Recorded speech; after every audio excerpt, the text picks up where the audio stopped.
تمنا سے آئے ہیں۔ مظلوم کربلا تیرے عزم و ثبات پر، مظلوم کربلا تیرے عزم و ثبات پر، جاری ہے کل کے درد سے کرتاس پر سلام۔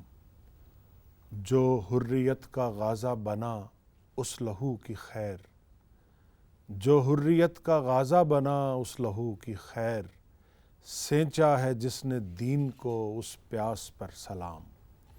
ناظرین کرام، کربلا ایک فکری انقلاب کے حوالے سے ہماری یہ نشستیں ہم آپ کے سامنے پیش کر رہے ہیں۔ محرم الحرام کے سلسلے کی یہ خصوصی پروگرام پاکستان ٹیلی ویژن سینٹر اسلام آباد کی طرف سے آپ کی خدمت میں پیش کیے جا رہے ہیں۔ میں آپ کا میزبان شکیل جاذب۔ ہمارے ساتھ ان نشستوں میں شریک گفتگو ہیں معروف اور جید عالم دین جناب علامہ رضا حیدر رضوی صاحب، جو بہت سی کتابوں کے مصنف ہیں اور ذاکر اہل بیت بھی ہیں۔ علامہ صاحب، اس نشست میں ہم آپ کو دوبارہ خوش آمدید کہتے ہیں۔ ابھی ہماری جو گفتگو چل رہی تھی وہ اس سلسلے کی تھی کہ کتنا ایک بڑا قیمتی پیغام تھا، دین کی اہمیت اور دین کی قیمت کیا تھی کہ جس کے لیے اللہ تبارک و تعالیٰ نے 1,24,000 پیغمبر بھیجے، اور پھر آخری نبی آخر الزمان صلی اللہ علیہ وآلہ وسلم تک آتے آتے دین اپنی مکمل شکل میں اللہ تعالیٰ نے ایک تحفے کے طور پر، جب اللہ تعالیٰ نے فرمایا کہ الیوم اکملت لکم دینکم، تو دین کو مکمل کر دیا اور اسے پسند کر لیا ہمارے لیے، اور اسی اہمیت کو سمجھتے ہوئے، اس کی قیمت کو جانتے ہوئے جو خانوادہ رسول تھا اس نے دیکھا کہ جب دین کی اساس پر آنچ آ رہی ہے، جب دین کی حالت بگڑ رہی ہے، تو اس کو بچانے کے لیے نہ صرف یہ کہ وہ خود کھڑے ہوئے بلکہ خاندان نبوت کی مخدرات عصمت بھی، اور بچے بھی، اور عورتیں بھی، اور ان کے اصحاب بھی، وہ سب وہ لوگ جو اس دین کی حیثیت کو سمجھتے تھے، اس دین کی قیمت کو سمجھتے تھے، انہوں نے اپنے جان و مال کا، اپنی عزت و آبرو کا ہر حوالے سے انہوں نے قربانی دے کر اور اس کو بچانے کی کوشش کی، اور ایک ایسی مثال قائم کر دی جو کہ تاریخ عالم میں اپنی مثال آپ ہے۔ واقعہ کربلا ہمیں حق کی خاطر اس طرح سے ڈٹ جانے کا درس دیتا ہے کہ جو آج بھی ہمارے لہو کو یہ اس کی یادیں اور ان کی جو باتیں ہیں وہ گرماتی ہیں، اور ہمیں یہ ہدایت، نور ہدایت دیتی ہیں کہ ہم کیسے اپنی عملی زندگی میں حق اور سچ کو پہچان سکیں۔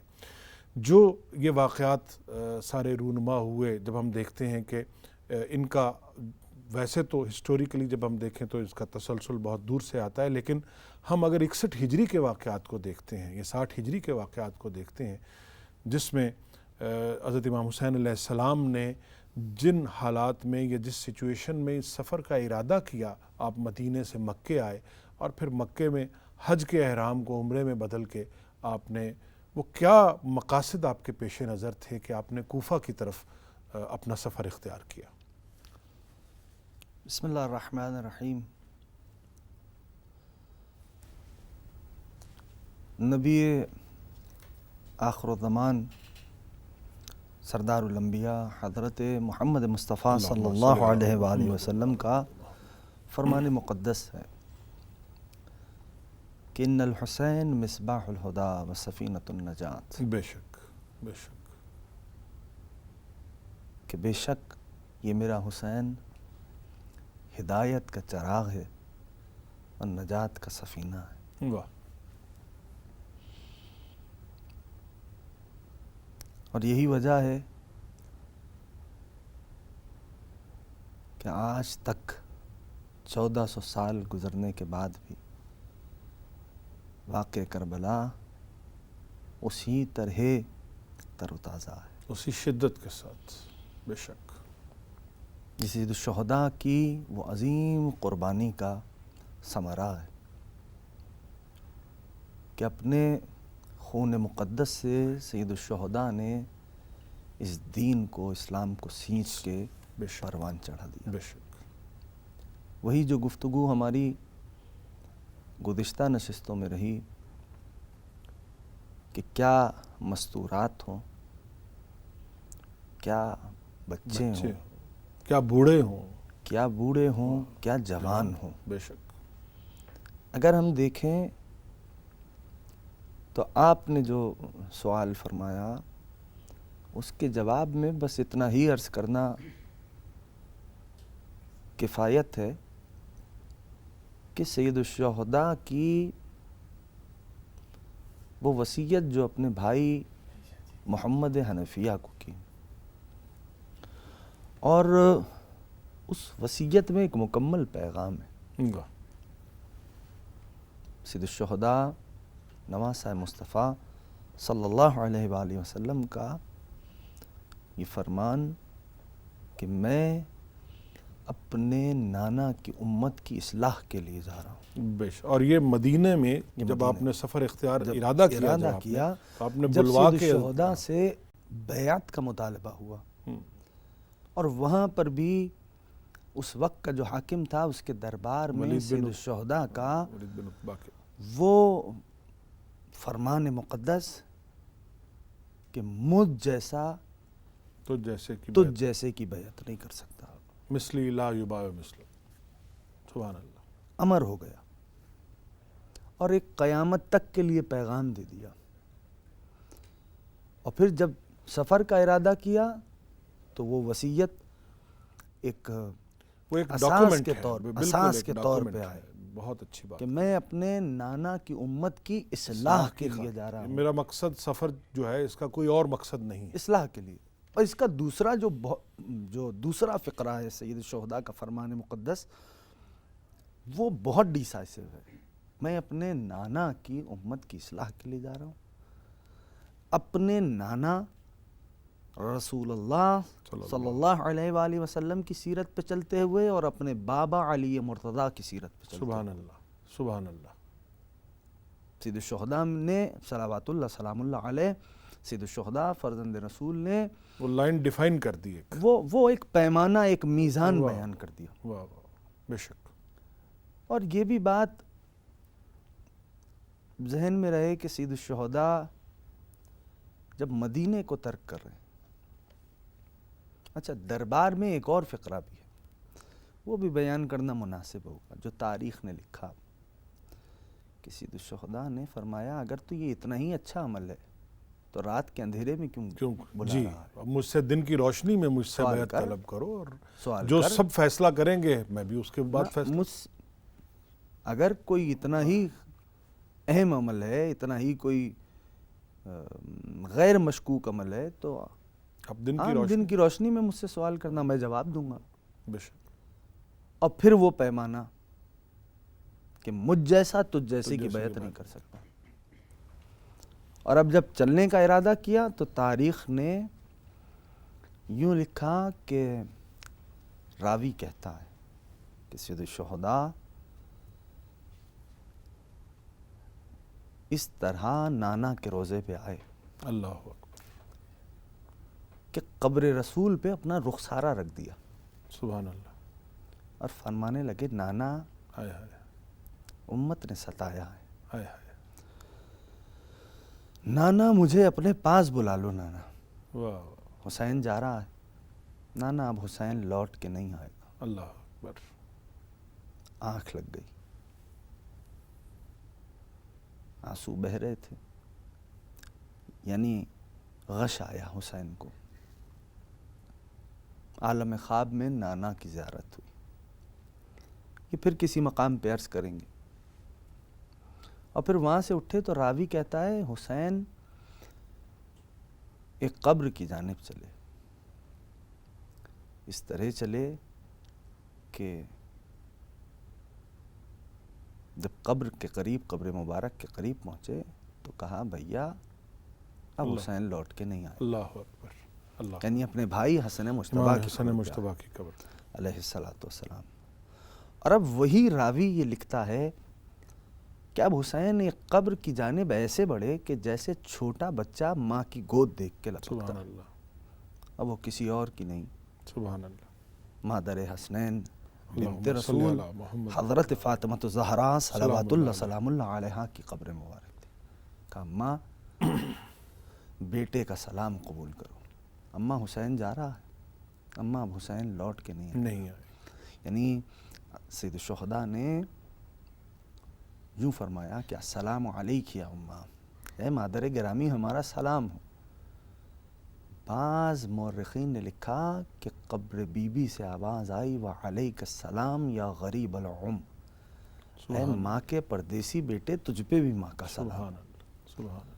اور اب اس انداز سے مخدرات عصمت و طہارت کو لے کر ساتھ لے. اپنے ہمراہ بنی ہاشم کے جوان ساتھ ساتھ مکہ سید کی الشہداء طرف نے سفر اختیار کیا مکے کی طرف.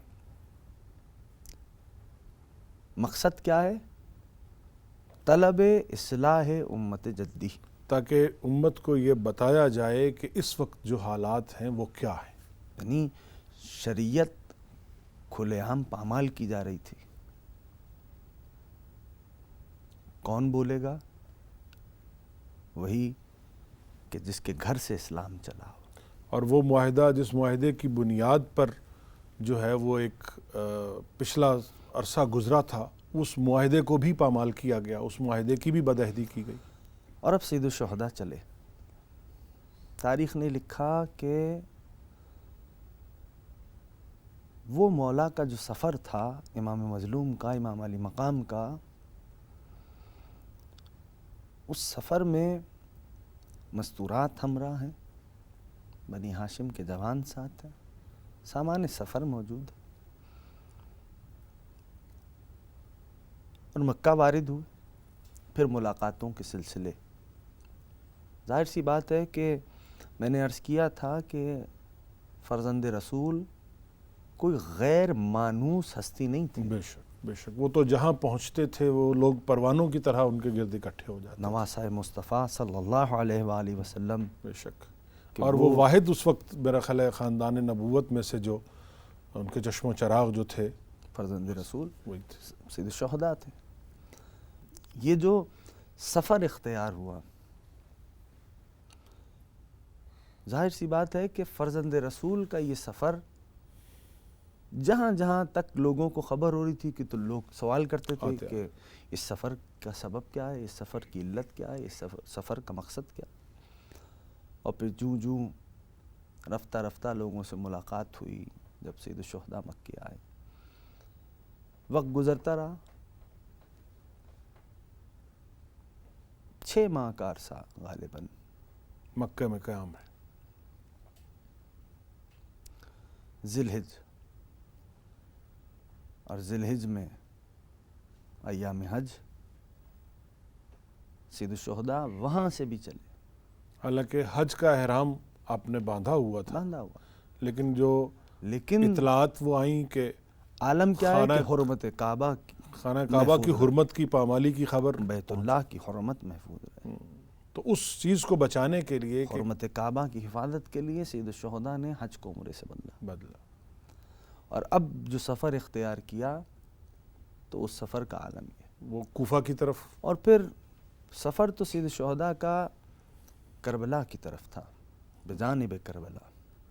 لیکن خطوط آئے، کیونکہ عالم یہ تھا معاشرے کا کہ نواسۂ مصطفیٰ وہ کہ جس کے بارے میں اللہ کے نبی نے قدم قدم پہ قوم کو بتایا، قدم قدم پہ لوگوں کو مانوس کرایا کہ پہچانو یہ حسین ابن علی، سبحان اللہ. پہچانو یہ خامس اہل ابا ہے. کسا ہے، سبحان اللہ. اسے جانو یہ علی کا بیٹا حسین ہے، وہ جس کی خاطر اللہ کے نبی نے سجدے کو طول دیا. پوری تاریخ پڑھی پڑی. سید الشہداء.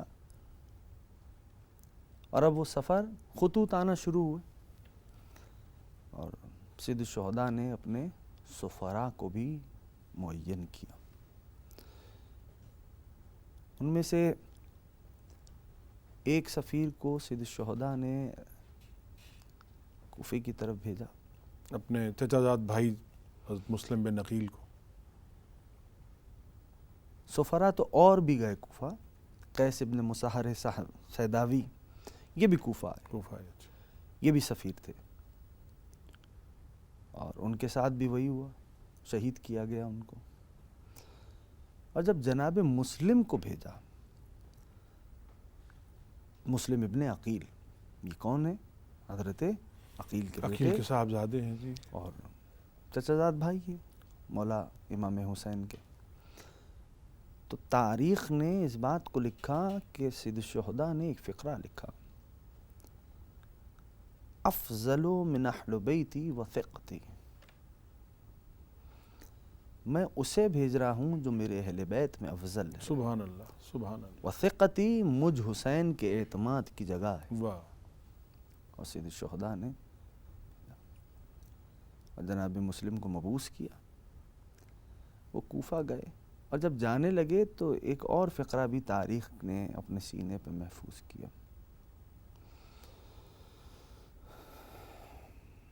تاریخ نے یہ بھی لکھا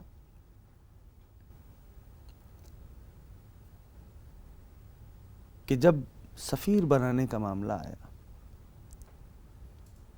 تو علمدار حسین ابن علی، لشکر حسین ابن علی کے جو علمدار حضرت ابوالفضل العباس عباس، ابن علی،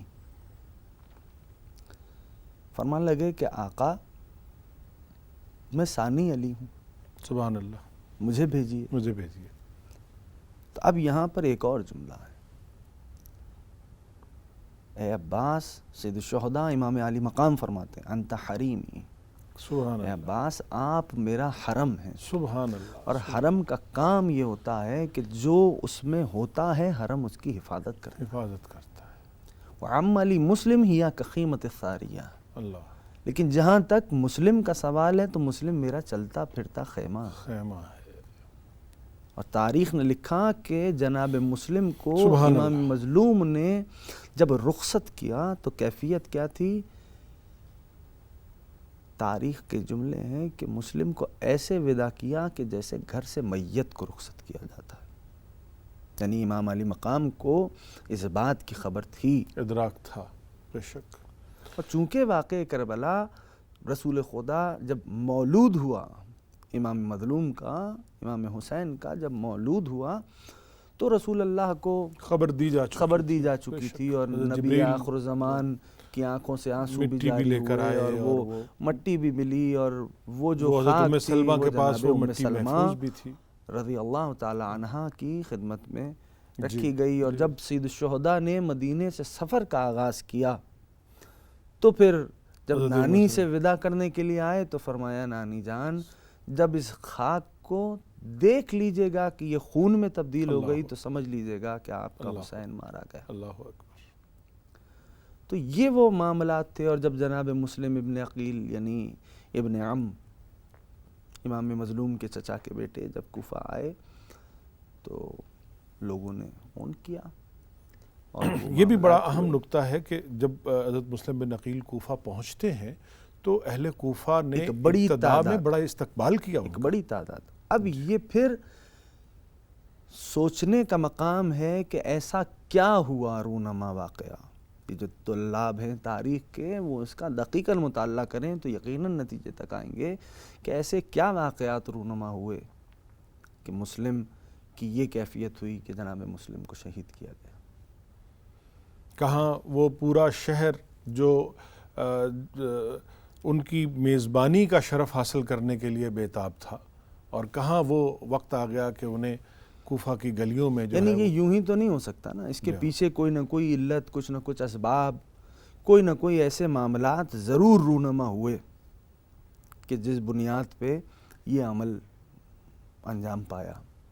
اور تاریخ نے یہ بھی لکھا کہ ان کو اہل کوفہ کو جو دھمکایا گیا، اور اہل کوفہ کو جو گورنر یزید نے نامزد کیے تھے کوفہ کے لیے، عبید اللہ ابن زیاد، وہ اپنی شہرت میں وہ ایک انہیں یعنی وہ ظالم اور جابر اور نہایت جس کو خونخوار قسم کا ان کے القاب تھے، اور انہوں نے جو روایات میں ہے کہ سب اہل کوفہ کو انہوں نے بلا کے اور ان کی انہیں قتل کرنے کی بھی دھمکی دی، اور ان کی یہ بھی انہیں کہا گیا کہ آپ کی عورتوں کو قیدی بنا لیا اسیر جائے، کیا گیا، ناموس پہ مجبور کیا گیا اہل کوفہ کو کہ وہ مسلم بن اسیر عقیل ہوئے۔ کی اور پھر بیعت سے سید واپس الشہداء کے اس سفر میں بھی یہ بات بھی ذہن میں رہے کہ سید الشہداء کے اس سفر میں بھی کوفے سے ایک بڑی تعداد امام مظلوم کے ساتھ ہوئی. وہ راستے میں بھی آ کے ملے ان کو. پے در پے انصار حسین ابن علی، محبان حسین ابن علی، محبان رسول آل رسول ملاقات ملحق ہوئے، اور وہ اس سفر میں، اور شہدائے کربلا میں اگر نام دیکھیں تو ایک کثیر تعداد کوفے کے رہنے کی بھی ہے. صحیح. اور یہ بات اس بات سے پردہ اٹھاتی تھی ہے کہ ایسا کچھ رونما یقیناً ہوا کہ اسیروں کی تعداد اگر دیکھیں تو جناب میثم تمار، جناب حضرت میثم تمار کربلا سے یعنی عاشور سے 18 روز پہلے انہیں شہید کیا گیا. اللہ اکبر، اللہ اکبر. یعنی 18 اور days وہ before. ان کا گناہ بھی جو ہے وہ حب اہل بیت، حب رسول آل رسول. حب آل رسول. اصل محرکات اگر دیکھیں تو ایک سوال ہے، سید الشہداء کا اتنا یہ طویل سفر کے مدینہ سے مکہ اور مکہ سے پھر یہ اس سمت کربلا کی طرف اور کوفہ کی طرف، اس سمت پہ آنا. میثم کہاں تھے؟ وہ تو کوفہ میں تھے. کوفہ میں تھے. کوفہ میں کہاں تھے؟ زندان میں تھے. اور بھی بہت سارے محبان جو تھے، بے پناہ لوگوں کو اسیر کیا گیا تھا، تھا، ڈرایا گیا تھا، دھمکایا گیا تھا. یعنی میں نے عرض کیا کہ اگر تاریخ دیکھیں تو عاشور سے یعنی 10 محرم، عاشور سے 18 روز یعنی 22 ذی الحجہ کو جناب میثم کو شہید کیا گیا.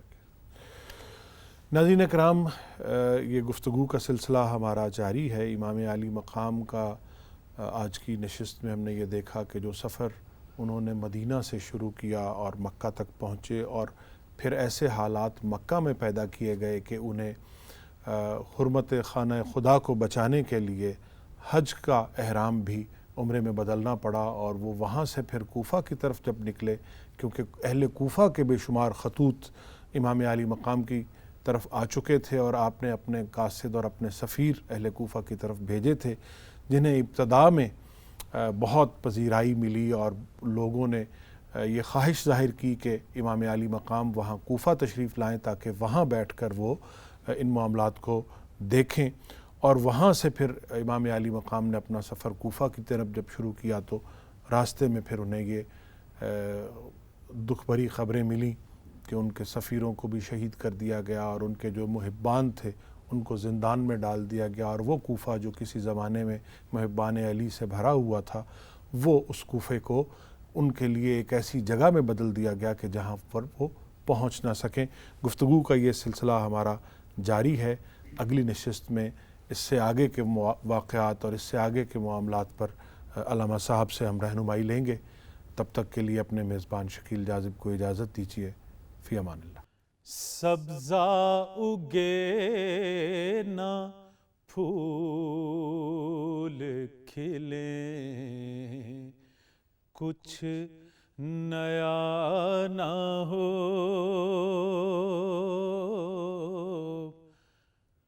اللہ کی زمین پہ اگر کربلا نہ ہو، اللہ کی زمین پہ اگر کربلا نہ ہو،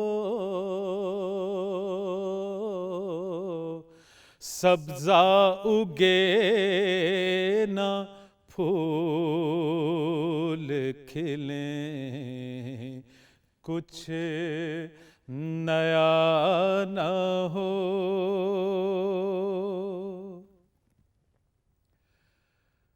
غازی سا با وفا ہو، اگر سب کا پیشوا، غازی سا با وفا ہو، اگر سب کا پیشوا،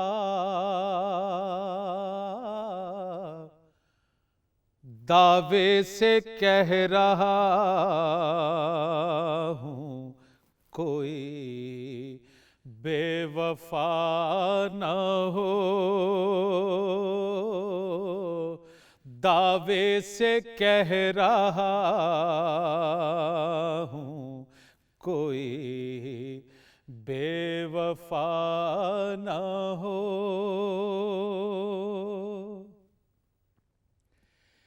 اس واسطے میں ٹھنڈی ہوا کھا نہیں سکا، اس واسطے میں ٹھنڈی ہوا کھا نہیں سکا، مجھ سے بروز حشر سکینہ خفا نہ ہو، مجھ سے بروز حشر سکینہ خفا نہ ہو۔ شام غریباں دیکھ رہے تھے یہ امتی، شام غریباں دیکھ رہے تھے یہ امتی، خیموں میں اور کوئی محمد بچا نہ ہو، خیموں میں اور کوئی محمد بچا نہ ہو۔ اصغر کچھ ایسے اجر رسالت وصول کر، اصغر کچھ ایسے اجر رسالت وصول کر،